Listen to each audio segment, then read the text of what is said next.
There are four responsibilities of a coach across sport. One responsibility of a coach is to abide by legal obligations. Firstly, coaches that work with children are in a position of heavy responsibility, as the protection of the children that they work with is the most important aspect of the coaching. Prior to working with children, all coaches must have completed a CRB check to check that they are fit to work with children. The Children Act was introduced in 2004 to help those deal with the protection of children. This act provides a legislative framework for services working with children and young people to improve their health, development and well-being. Coaches must be able to recognise the four main types of child abuse: physical abuse, sexual abuse, emotional abuse, and neglect. In December 2016, a police report stated that around 350 victims had come forward to report instances of child sexual abuse in football clubs. This is an example of where coaches have quite clearly failed to fulfil their legal obligations by putting the children they work with in severe danger of long-term mental and emotional scarring. Legal obligations is an important responsibility for coaches at all levels and for all age groups, but it is perhaps the most important for coaches that work with children, as they are more vulnerable, and so the law is there to protect them, whereas adults are more capable of protecting themselves. Health and safety is another vital responsibility for a coach. A coach's primary responsibility is the safety of his or her players, above all else. Coaches must be able to assess risk, protect athletes from injury, and reduce the likelihood of risk and deal with any injuries and accidents when they occur. A coach's health and safety responsibilities are present before the session, including checking equipment, surface, and first aid kit, whilst also planning the session to consider all ages and abilities, plus group size.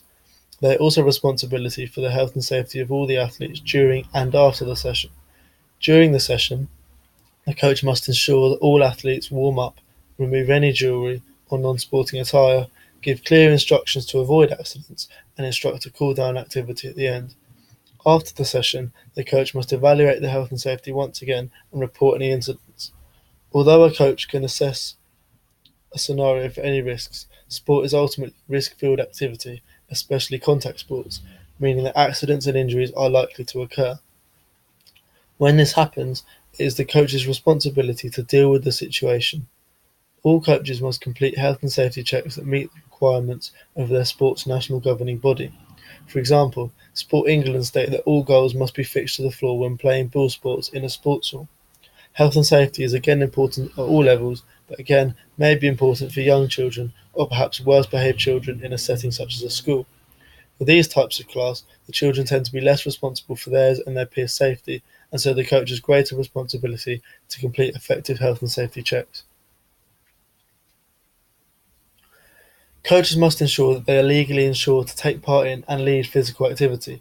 The coach is responsible for the safety of the athletes during their sessions, so if an injury or accident is to occur, then the coach must be sufficiently insured or they are liable to legal prosecution. There are a number of insurances that a sports coach requires.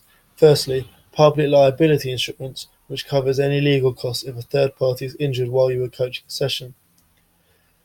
Coaches must also have any insurance that is required by their national governing body. If the coach uses his or her own equipment, then it is their responsibility to have this insured, in case of damage or theft. Not all sports require the same level of insurance, as contact sports such as football and rugby require more insurance due to the higher risk of injury compared to a sport such as hurdles, in which the athlete is solely responsible for their own safety. The last responsibility of a coach is professional conduct, which is expected of all coaches at any level. This includes their appearance, language, punctuality, and general conduct. Coaches are expected to wear suitable clothing for their sport, such as wearing shorts as opposed to jeans for hockey. They are expected to use appropriate language when communicating with the athletes, fans, and anyone involved with the sport. This especially applies when working with children, and perhaps their parents.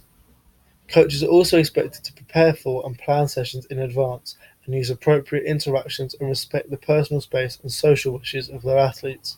Some athletes, at all ages, will have different views on personal space and conduct, and so the coach must understand that not all athletes want a hands-on, friendly approach. A coach can gauge this over time when working with the athletes. Another part of a coach's responsibility to maintain professional conduct is to retain a good knowledge of their sport and the latest developments in the sport, as a lack of understanding will come across as extremely unprofessional and will put athletes, clubs, or parents off from working with the coach. This is crucial at all levels of sport.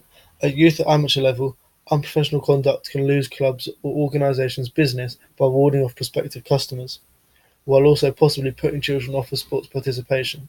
And at elite level, unprofessional conduct can cost a coach their job, as every action and word is scrutinised by the sports media.